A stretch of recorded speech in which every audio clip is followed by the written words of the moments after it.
Hello, thank you so much for joining me for another Rider Pilates session. We're focusing on the upper body today, and this is obviously really important for having that strength around your shoulders so that you can have a nice, light, consistent and balanced contact. Absolutely essential for effective riding. This is going to be a hard session, so if you are new to Pilates, perhaps not the best one for you to do. I also suggest you are well warmed up before you start. So assuming you are good to go, let's just check that everything is moving as we want. So thinking about your head position, I want you to tuck your chin in, give yourself as many double chins as you can, and then turn to the side, to the front, and then to the other side, keeping your eyes level. Now be specific with this exercise. Watch that you don't lose that tuck and then find you can turn all the way to the side. You want to keep that tuck so you can only do a little turn. This is really good. I think we can count neck in your upper body. This is really good for your deep neck stabilising muscles. Okay, then relax and face the front. Make sure there's no tension through your shoulders before you start. If you are tense through any part of your body, then you can't work it effectively, but particularly with your shoulders, and particularly when so many of us carry tension around here, which we then transmit to the horse. Before you start, throughout your sessions when you're working at home, keep coming back. Are you relaxed through your shoulders? Bring one arm up and across in front. Gentle stretch. And the same thing the other side. And if you're like me, your shoulders are very different. Mine are both hypermobile, one more than the other. So when I do that stretch movement, they both feel completely different. That's just my body. I know it. Get to know your body and then you won't be too concerned if you have differences from side to side like that. Okay, let's pop you onto your front. And we're going to start with your Cobra. Apologies that the sun is coming round, so some of me's in the sun, some of it isn't. Arms out to the side, elbows bent to 90 degrees. Rest the tip of your nose onto your mat and you're scooping forwards and up. Then down and scoop in. So scoop forwards and up. Down and scoop in. If you want to go a bit further, bring your elbows slightly forwards and slightly open them. It's the same movement, that scoop forwards and up and down and in, but you're just coming up onto your hands as opposed to your elbows. Both versions go for that quality, so peeling up through each vertebra and coming back down through each vertebra. Obviously you can't feel your vertebra because they're on your back, so use the feedback from your rib cage. Each rib in turn coming up, each rib in turn coming back down.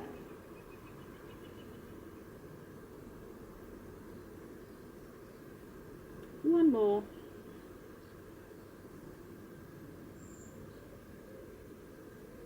Super. Okay, bring your arms back in so your elbows are at about that 90-degree position again. And we're going on to your Swan Dive.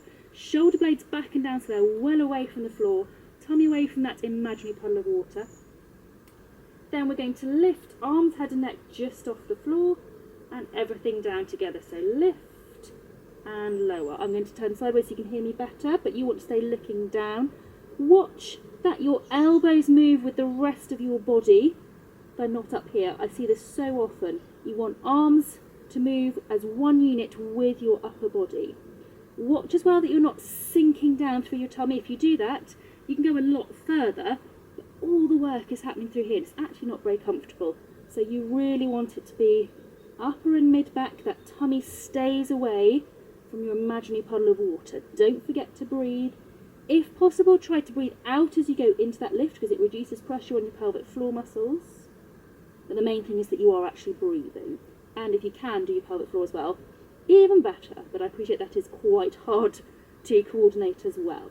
Okay, we're going to move on to doing the breaststroke, and we're going to do the full breaststroke. So let's start with your hands underneath your head. Tummy again away from the puddle of water, pelvic floor onto floor 3, lift and lower. And the same thing, try to keep it upper body, upper mid back, not low back where you can go really high like this. Also watch your feet don't come off the floor, that's cheating. So tummy away from the puddle of water, lift and lower. If you want to add in the arms, lift, stay lifted as you do that imaginary breaststroke and down. Lift, breaststroke, back down. Keep breathing. Keep the pelvic floor going. Watch you don't dip down through your tummy. 2 more. Last one. Well done. Okay, have a breather. Those are really hard. We're going to go onto your side now. If you've got any shoulder problems, you can of course do this flat on your side. You just can't do the full version, you can just do the arm, because we're going to do your side bend. You want to be in your capital L position, straight line, shoulders, hips, knees at 90, top arm onto your top side, pelvic floor onto floor 3 as you synchronise lifting and lowering. Pelvis and arm go together. That's a bit easy, so let's lift the top leg. So if you are doing this flat because your shoulder is uncomfortable, you can of course add in the leg part. You just can't do the lifting part. And if that's easy and you can see my leg well enough, let's synchronise the leg straightening as well. So now you are synchronising arm, leg and pelvis, and every bit of you is working now, but you're taking a lot of weight through that shoulder, so those shoulder girdle muscles on the side that you're leaning on, working really hard, not just to take your weight but to control you so you don't land with a crash. It's all about control. Lovely. Okay, let's swing round and we'll do the same thing the other way. So exactly the same thing applies. If you are not comfortable on this shoulder, then do this, the flat version is absolutely fine. Hopefully you can see my head okay. It's always a bit of a race to get filming before the sun comes around too much. Can't believe I'm complaining. I'm not complaining about the sun, it's just, it's not so good for filming. Pelvic floor onto floor 3, into that lift and lower, synchronising top arm and pelvis. And if that's easy, which I'm sure it is, if you're doing this session, you're strong enough and fit enough to do a hard upper body session, and this is probably still too easy. So let's add in that leg again. And again, of course, you can do the leg part if you aren't doing the lift. Really synchronising the 3 components and the timing, but still landing under control. 2 more.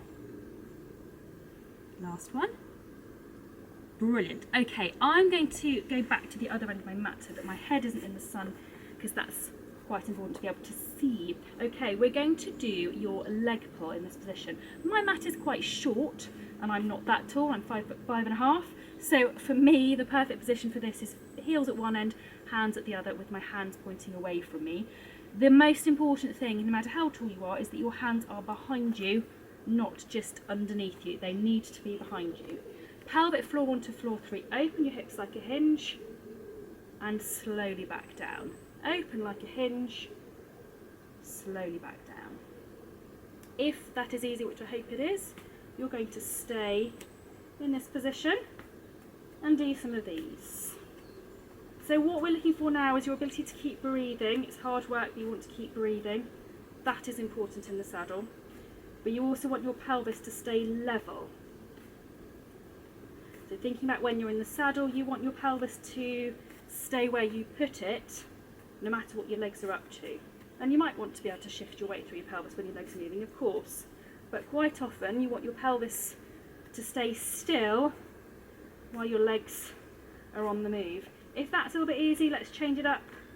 Do a few of these, so some leg lifts instead. That pelvis staying still. Remember, you can of course have a breather. You don't have to keep up with me the whole time.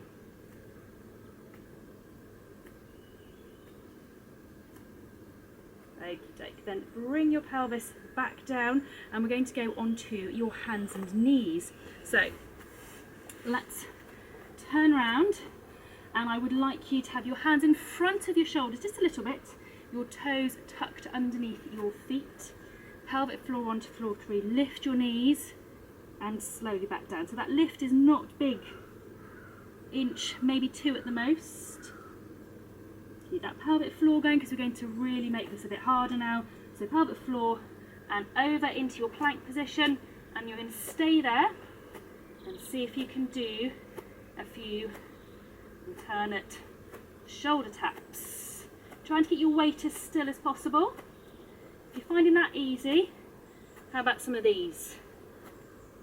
So you will, of course, now have to move through your body to turn from side to side, but try to control it so you're not swinging wildly from side to side.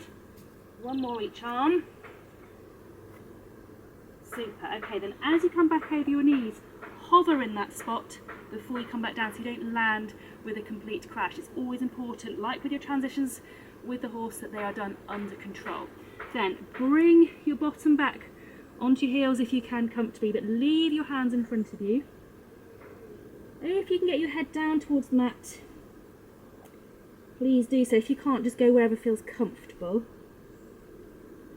And a couple of nice deep breaths in that position. Then bring your hands back up towards your knees. And then come up, so you're kind of in that half kneeling position. I'm sure it's got a technical name. Then bring your hands together in front of you, push them forwards, and as you reach your hands upwards, push your pelvis forwards. Bring your hands down and bring your pelvis back. So again, push forwards with your pelvis as you reach up. Do one more this way.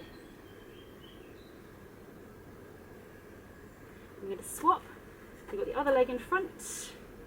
And again, so forwards. As you get to the top, push your pelvis forward. And come back. Push your pelvis forwards. Come back. One more this way.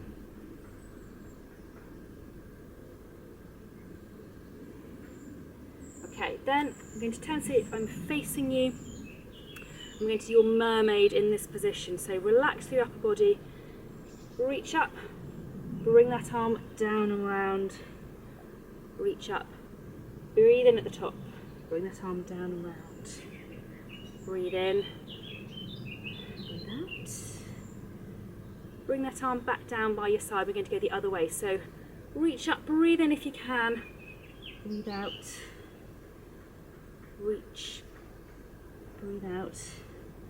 And we'll do one more. Bring that arm back down by your side. I'm going to finish in kneeling because it's quite good sometimes just to do things slightly differently. I want you to really feel that you've got equal weight through your knees and through your shins.